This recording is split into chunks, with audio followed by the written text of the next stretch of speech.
Assalamualaikum warahmatullahi wabarakatuh. Selamat siang. Kami dari kelompok 4 di sini akan membahas materi dari matematika peminatan yang bernama turunan suatu fungsi.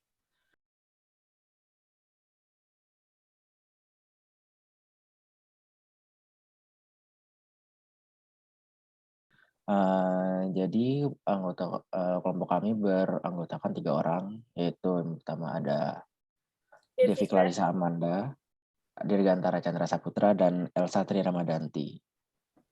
Ya. Jadi untuk pembahasan materinya bisa ditampilkan PowerPoint-nya oleh Elsa Tri Ramadanti.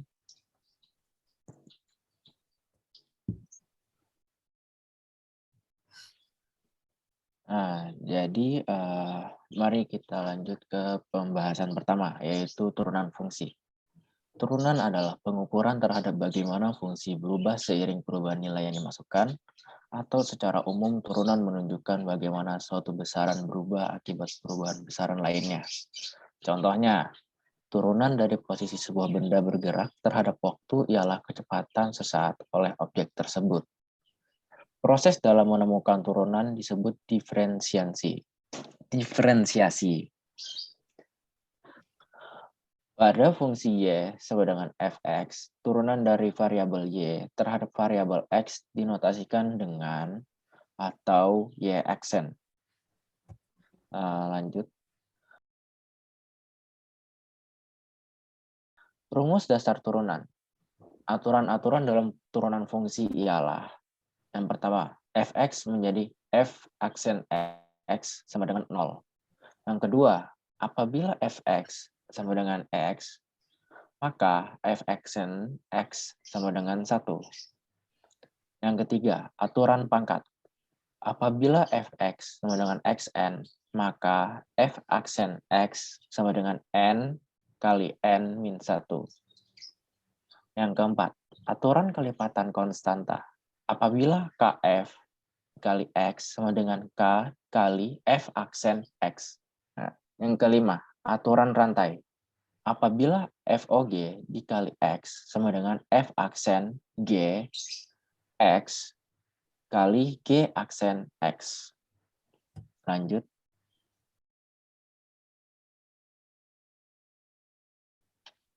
Rumus turunan fungsi aljabar. Macam-macam rumus turunan yaitu: yang pertama, rumus turunan fungsi pangkat. Yang kedua, rumus turunan fungsi pembagian. Yang ketiga, rumus turunan pangkat dari fungsi. Yang keempat, rumus-rumus turunan trigonometri. Dan yang kelima, rumus turunan hasil kali fungsi. Lanjut.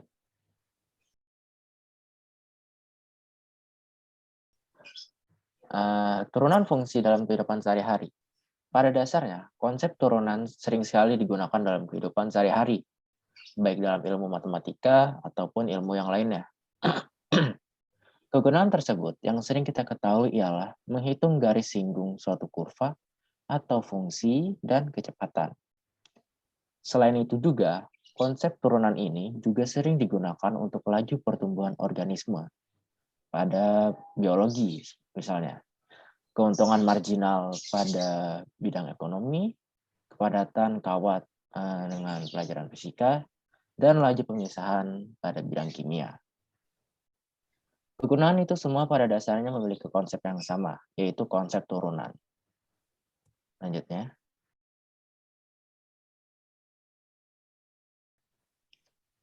Soal 1, tanggal 17 Agustus merupakan hari di mana Proklamasi Kemerdekaan Indonesia dilaksanakan.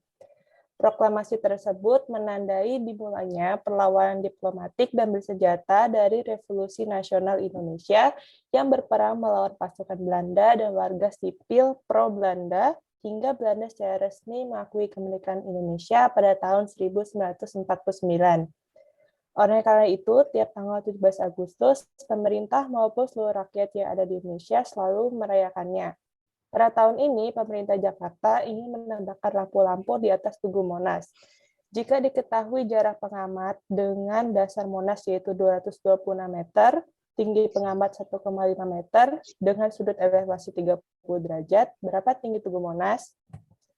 Perumpamaan dari soalnya dapat diartikan dengan gambar tersebut. Pembahasan. Diketahui jarak pengamat dengan dasar Tugu Monas sama dengan EB, sama dengan CD sama dengan 226 meter. Tinggi pengamat BC sama dengan 1,5 meter.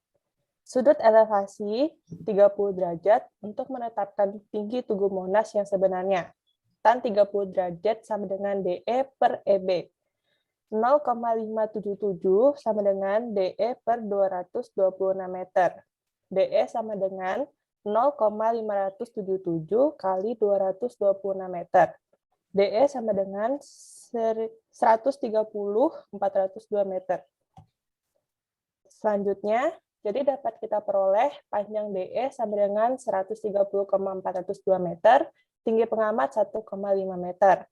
Maka tinggi Monas sama dengan tinggi DE tambah tinggi pengamat. 130,402 meter ditambah 1,5 meter. Totalnya 131,902 meter.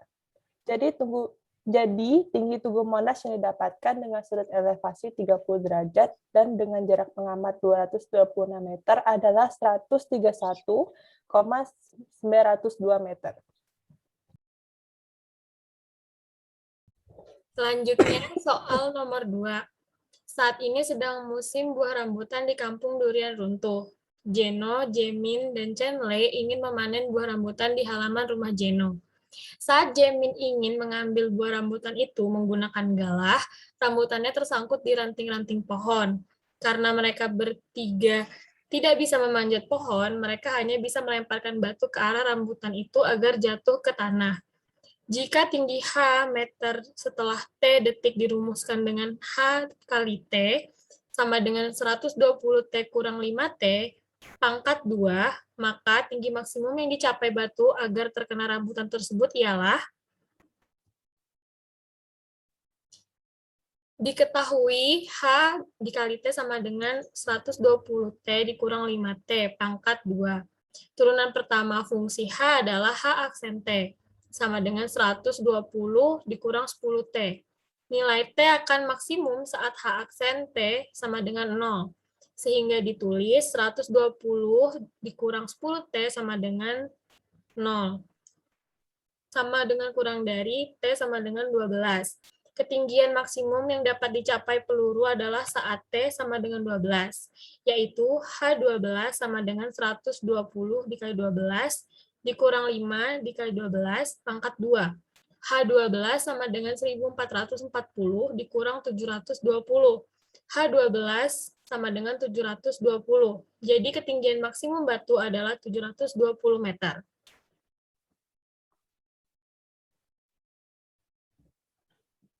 Baiklah.